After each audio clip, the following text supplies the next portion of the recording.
Ya, teman-teman, kembali lagi di update saham ID ya. Sekarang tanggal 16 di bulan April di pagi hari. Sesuai dengan yang saya bicarakan, teman-teman, ada beberapa emiten yang harus kita bahas secara mandiri ya. Ini untuk yang kelima ini ya. Di kelima, yang kelima di hari yang beberapa hari gitu ya. Oke, ini ada IOTF ya, IOTF. Tapi sebelumnya saya terima kasih kepada teman-teman yang senantiasa support di channel ini ya. Baik yang nge-like, yang nge-share, ya, yang memberikan komentar juga terima kasih. Tanpa ada teman-teman, video-video yang saya bagikan tidak ada manfaatnya.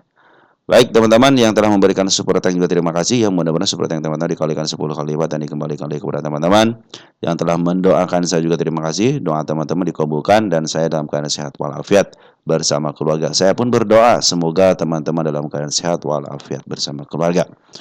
Baik teman-teman, tanpa berpanjang lebar, IOTF itu emiten tahun 2023. Jadi secara harga wajar saya tidak akan hitung. Kenapa? Walaupun ada harga wajar hanya sementara aja.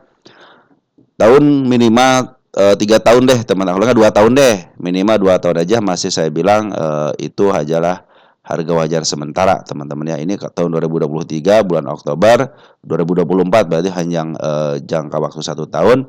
2025 lagi berjalan teman-teman. Sekarang kuartal 4 ya. Nah, kita lihat aja sini teman-teman ya. Masyarakatnya 20% ya. Ini atas nama Gracia Puspita Suciono ya, 19,75 dan pengandalinya perorangan. Nah, biasanya kalau pengandali perorangan suka agak bagus teman-teman ya. Terus untuk number of shareholder-nya 31 Maret banyak yang kabur. Nah, ini holding komposisinya dikuasain sama retail sama lokal teman-teman ya. Jadi lokal berapa persen nih? Hampir 20,8% dan sisanya di bawah 1%. Nah, ini teman-teman kalau untuk harga IPO-nya 100 perak. Sekarang di harga 137 ya, 37 poin dari harga IPO-nya. Oke, kita lihat keuangan dulu teman-teman ya. Bukan keuangan, statistiknya dulu.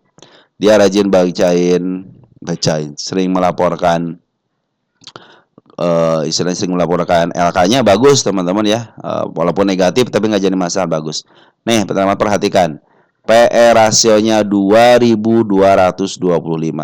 Seperti yang suka saya bilang teman-teman ya, setiap emiten yang PE rasionya positif di angka 100 ke atas, fix itu milik bandar. Bandar cuma butuh apa?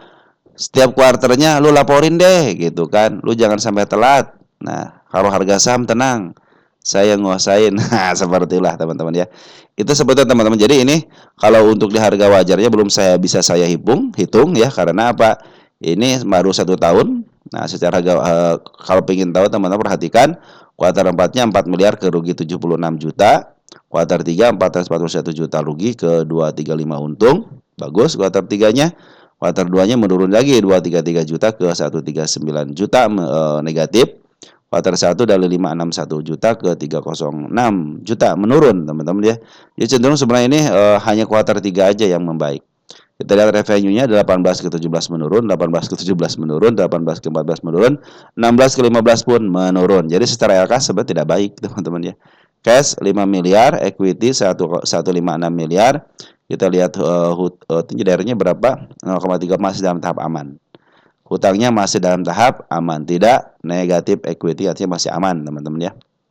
Walaupun PR rasionya segede gaban teman-teman ya. Untuk harga bukunya, untuk PBB-nya 4,65, rata-ratanya berapa?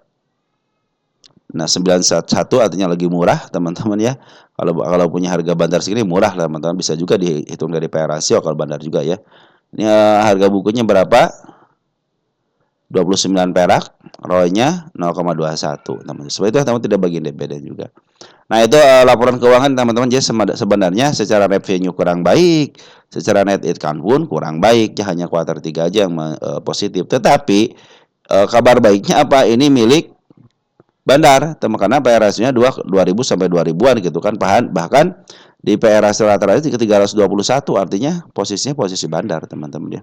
Terus kabar baiknya apa lagi? Darinya tidak terlalu banyak hutangnya dan cashnya masih ada ya.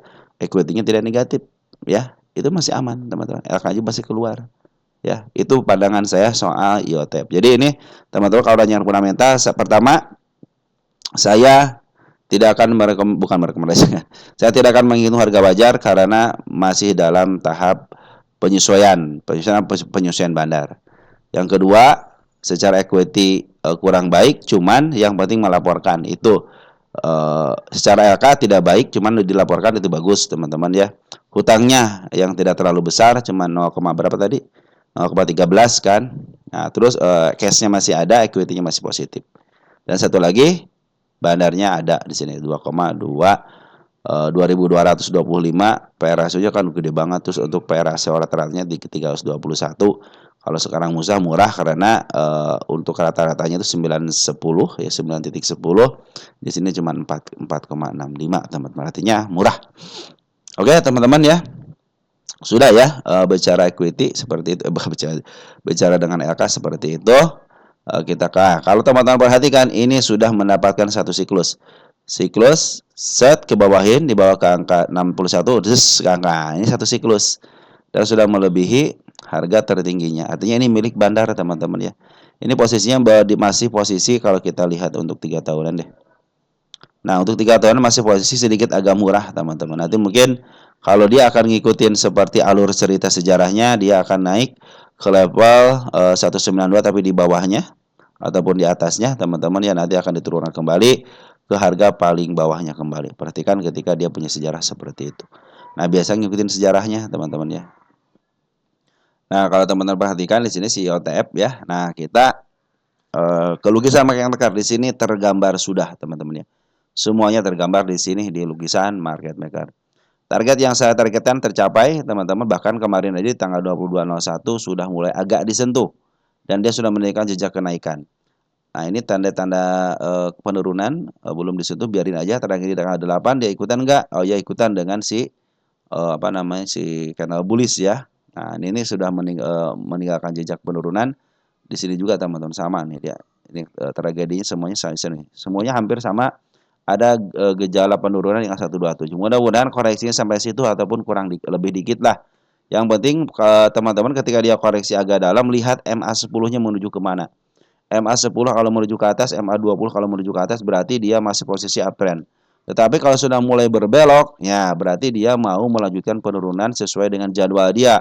Jadwal dia kan di angka-angka 117 ya, posisinya uptrend. Nah, berarti mudah-mudahan dia menjadikan posisi ini sebagai posisi siap-siap lah teman-teman ya. Ini sudah bikin step 1, step 2, step 3, dan step 4 teman-teman ya. Nanti kalau teman-teman kenapa saya bikin di sini lagi teman-teman ini tanda-tanda penurunan nanti buat ke depannya. Mudah-mudahan ini penurunannya buat ke depannya. Karena sudah berjalan sudah berjalan lumayan ya. Enggak usah kena UMA deh ini deh. Kena UMA enggak sih? Enggak kan? Enggak ya. Apa yang kena UMA kemarin ya? Enggak kena UMA kan ini. Jangan sampai nengok sedikit kena UMA gitu teman-teman. Tunggu sebentar ya kalau nggak salah enggak deh. IOTF ya. IOTF. Tunggu sebentar teman-teman ya. Santai aja teman-teman. Tahun 2023 ya. Apa yang kena UMA kemarin? Kemarin saya lihat kena UMA ya. FI. Yo enggak. Aman ya, aman ya. Aman.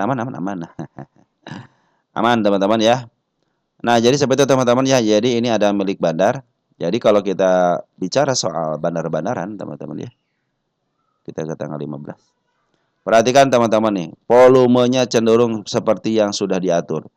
Hijau, merah 3, hijau, merah 3, hijau, merah lagi hijau, merah lagi hijau, merah. Seperti itu. Hijau, merah. Jadi teman-teman kalau mau ngambil nanti setelah hijau aja. Ya. Karena seperti yang sudah diatur ya sama dia. Perhatikan teman-teman ya. Beberapa kali, beberapa kejadian seperti itu. Ketika dia kempes, nanti hijau lagi, nah teman-teman bisa masuk di situ. Jadi kalau mau scalpingan dikit-dikit lah gitu ya. Nah, perhatikan sini sudah mulai ada penjualan dari seorang bandarnya, baik bandar foreign ataupun lokal. Ini yang nguasain mana? Ini bandar lokal, teman-teman. Ini ada yang paling nguasain itu bandar lokal. Ketika bandar lokal ngambil, perhatikan jarak kemudian dia jual lagi, terus ngambil lagi, terus dia jualan. Nah, ini tinggal tunggu koreksinya aja. Karena sudah mulai ada penjualan, teman-teman ya, sudah merah kembali. Nanti kalau sudah mulai hijau volumenya, sudah mulai diakumulasi lagi, maka akan terjadi kenaikan lagi. Karena ini sudah menunjukkan dia itu punya siklus satu kali. Artinya sudah milik bandar dan sesuai dengan yang suka saya bicarakan teman-teman, PR ratio sudah gede gini sudah milik bandar. bukan giliran investasi. Udah ngikutin bandarnya aja ya. Cenderung dia mengambil di bawah, jual di harga tinggi. Itulah prinsip bandar. Makanya saya berani menargetkan ke angka 300 kembali ya. Walaupun di bawahnya tarik 1, ini 2 nih. Tinggal teman-teman pilih aja gitu ya, antara target 210 ataupun di angka target ke 300-an. Nah, ini kemarin sudah tercapai teman-teman ya, untuk yang tanggal berapa, tanggal 3 bulan berapa ya, tanggal bulan 10 ya, tanggal 16 bulan 10 target 3. Berarti ini kalau kesampaian lagi, ini menjadi target keempat teman-teman ya. Kita cek di sini target utama keempat kali bahasa ini ya. Keempat teman-teman ya. Nah, jadi teman-teman lebih baik sih teman-teman di bawahnya aja lah, teman-teman. Di bawahnya aja di area-area 3201 teman-teman, atau kan di harga tengahnya deh, gitu di mana di sini nih ya. 158 ataupun di angka 189 juga boleh lah, 195 juga. Itu targetnya teman-teman. Karena posisinya sekarang bandar lokal cenderung akumulasi tapi belum jual secara signifikan, wajar dia dalam tahap penjualan wajar. Bandar foreign pun demikian. Di sini ada domestik kan, ada si BQ ya yang ngambil sama si XA. Dan ini IOTP itu bandar dulunya UAI siapa ya? Cek. IOTF itu si AHA teman-teman. IOTF CP sama si AHA teman-teman ya. Itu adalah W-nya dulu ya. Oke teman-teman, untuk IOTP ya, posisinya seperti itu yang bisa saya jelaskan. Hati-hati, ini area penurunan di angka 127, mudah-mudahan bisa koreksi sampai arah situ. Terus di angka 107 untuk target di tanggal 8-nya ya. Apabila dia tidak bisa mencapai harga yang sini teman-teman ya, cenderung dia stuck di sini ataupun diam tempat di situ ya, berarti bagus teman-teman. Tapi kalau dia cenderung turun lagi, berarti dia mau melanjutkan penurunan kembali, baru dia di up kembali. Karena ini sudah milik bandar. Teman-teman yang nyangkut di angka 300-an ataupun di angka 200-an, turunin tensi aja teman-teman sampai ke level 150 aja, ataupun di sinilah 166 aja. Nah, teman-teman bisa kejemput kok, tenang aja. Soalnya posisi MA lagi menuju ke atas, baik MA10 ataupun MA20-nya lagi bagus teman-teman ya. Jadi saya nyatakan IOTP adalah milik bandar ya. PRS kita sini, terus di sini deh. Biar saya nggak nyarinya lagi, PE rasionya 2225 ya. Nah, udah dengan segini aja kita sudah mulai paham 2225 ya, 2225. Dengan segini aja teman-teman harus paham bahwa ini milik bandar teman-teman. Oke, seperti itu teman-teman ya. Atau enggak, tunggu teman-teman, ini smart money tidak berfungsi dengan baik di sini teman. Jadi tidak mengandalkan smart money, lebih baik teman mengandalkan bandarnya aja ya. Ini CP teman-teman, disinyalir CP teman-teman ya, yang menjadi bahan bandarnya sebagai UAI-nya. Untuk foreign-nya kita lihat si AHA nih sudah mulai masuk teman-teman, si AHA tapi masuk ke foreign teman-teman ya. CC sudah mulai jualan teman-teman. Oke, tunggu koreksinya aja teman-teman, mudah dikasih ke angka 127 ataupun ke angka 118. Apabila dikasih sampai ke bawah, biarin aja, berarti dia mau menembus PR-nya waktu target di tanggal 8 teman-teman ya.